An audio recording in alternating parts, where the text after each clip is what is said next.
Bonjour et bienvenue dans l'exercice numéro 24.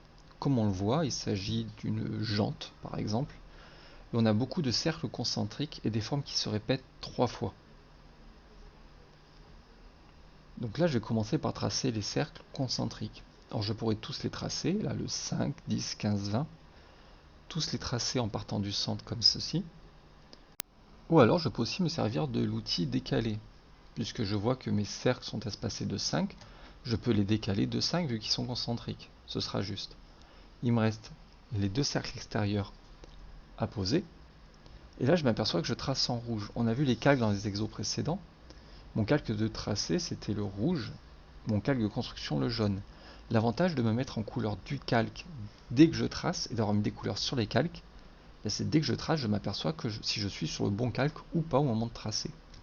Donc là, je remets tout sur le calque construction, mais je vois que ces traits-là, à la fin du dessin, ils seront justes. Donc je peux déjà les mettre sur mon calque tracé. Donc là, j'ai des formes qui se répètent 3 fois. Je vais me mettre sur mon calque de construction et juste tracer une verticale pour le moment.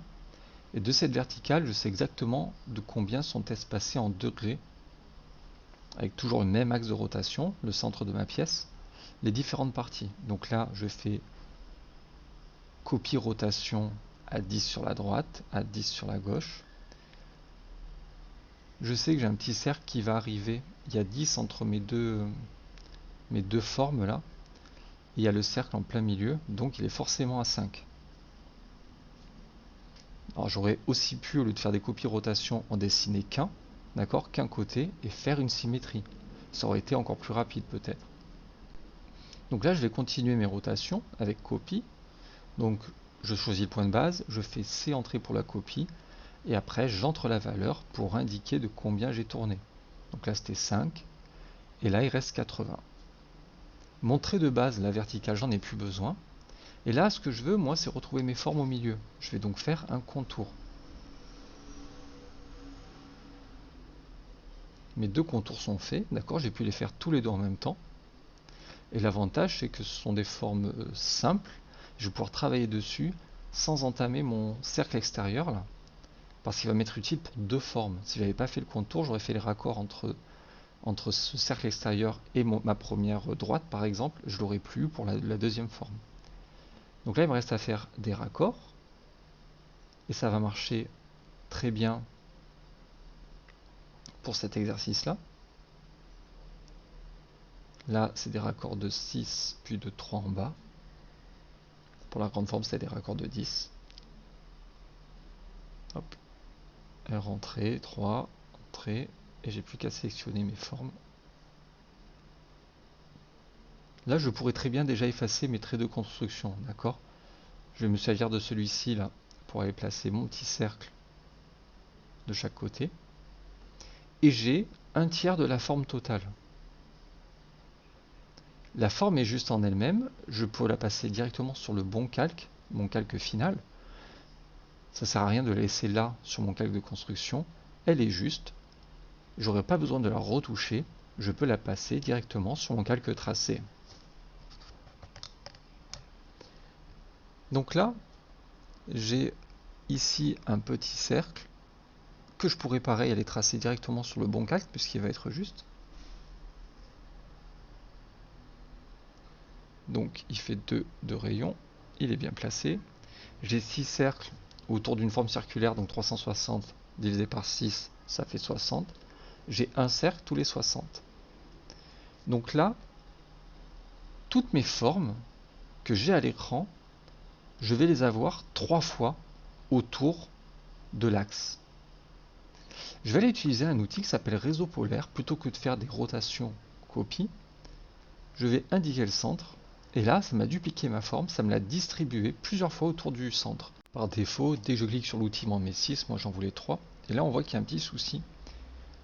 Le fait que la forme ait été enregistrée en mode associatif, le réseau polaire, quand je change de calque, ça ne change pas de couleur, ça reste dans la couleur avec laquelle je l'ai tracé à l'origine.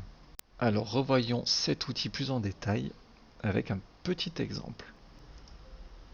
Donc là, je vais faire un réseau polaire.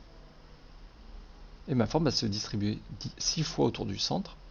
Et on va voir, je peux faire pivoter ou non, à partir du centre, en fonction du centre, ma forme. Un coup, elle reste intacte, elle se distribue. L'autre fois, elle tourne autour du centre.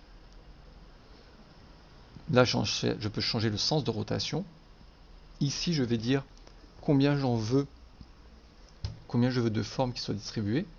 Là, je vais pouvoir dire l'espace que je veux entre chacune des formes et sur combien de degrés, un cercle faisant 360 degrés, sur combien de degrés je veux distribuer ma forme.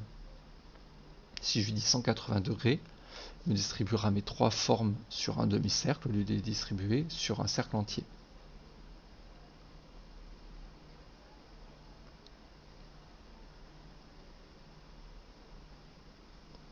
Donc je remets à 360 degrés pour voir mes 6 cercles. Et là, je vais pouvoir mettre plusieurs occurrences de mon cercle avec des rayons différents. Et je vais pouvoir choisir la distance de ces rayons, les élargir ou pas. Et combien de cercles je vais mettre en hauteur.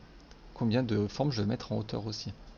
Et donc je vois que je peux aussi le faire par les petites cases en haut ou par ces flèches là. Donc là j'agrandis le rayon, l'espace entre deux occurrences de ma forme. Là je peux choisir directement, je vais enlever l'accroche objet, voilà. Sur combien de degrés je répète ma forme.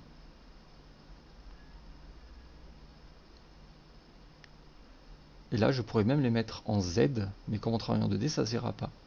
Il y a quelque chose là important qui s'appelle associatif. Et on va voir ce que ça fait. Quand je mets en associatif, là, dès que je clique dessus, ça me réouvre mon édition de réseau polaire et je pourrais changer les caractéristiques de mon réseau polaire. Je peux le retravailler comme je veux. Par contre, même si je le change de calque et qu'il a été dessiné en couleur du calque, il reste dans les couleurs dans lesquelles je l'ai dessiné au moment du réseau. Donc ça peut être embêtant et ça m'obligerait à le décomposer si je dois changer les couleurs.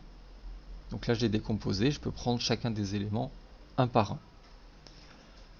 Mais au moment de créer mon réseau, là je vais revenir en arrière, hop, je recrée mon réseau. Et cette fois, on va voir, hop, ça y est, il se distribue. Je ne coche pas le associatif. Et quand je le valide, chaque élément est indépendant. Je n'ai plus accès, dès que je sélectionne une de ces formes, au réseau, d'accord, et je ne peux plus l'éditer en tant que réseau. Par contre, chaque forme est indépendante et je peux maintenant les changer de calque à volonté, les changer de couleur, les changer de style de tracé, chose que je ne pouvais pas faire tout à l'heure. Donc là, j'aurais pu laisser en réseau associatif pour ma roue, puisque dès que j'ai fait le réseau, j'étais sur le bon calque. Donc en soi, c'était pas grave de ne plus pouvoir changer mes couleurs après, ou mon calque, puisque tout était déjà bien fait. J'ai bien vu, avant même de dessiner, pour m'économiser du temps, d'accord, toujours dans ce mode de décider feignant. Ça ne veut pas dire qu'on réfléchit pas, au contraire, mais on va faire réfléchir en amont pour faire un minimum de travail après. J'avais toutes mes formes qui étaient un multiple de 3.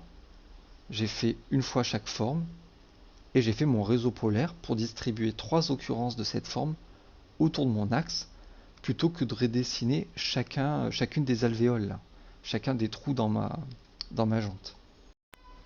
Donc l'exercice en soi n'avait pas grand chose de compliqué. On a vu que c'était que des rotations copies, c'est des choses qu'on est censé maîtriser maintenant. On a fait des cercles concentriques, des rotations copies. J'aurais pu prendre toutes mes formes et continuer avec des rotations copies, mais plutôt que d'avoir à calculer, d'accord, même si ce n'est pas un calcul complexe, il y a 3 fois la forme qui se répète, donc ça fait 360 divisé par 3, ça fait 120. Mais là, j'ai même plus à calculer. Je prends mon réseau polaire, je lui dis que je veux 3 occurrences, il me les distribue, et je suis sûr que c'est juste, j'ai pas de calcul à faire. C'est un gain de temps. Là, encore une fois, c'était que pour 3 formes, mais j'aurais pu avoir 12 fois la forme à distribuer autour de mon centre, et le réseau polaire l'aurait fait à merveille. Voilà, j'espère que tout a été compris pour cet exercice. Il n'y avait pas grand chose de compliqué, mais on a vu une nouvelle notion, celle de réseau polaire, ainsi que ses différentes caractéristiques qui pourront vous aider pour d'autres exercices ou d'autres dessins plus tard. Il me reste à vous souhaiter une bonne fin de journée et à très vite pour un prochain exercice.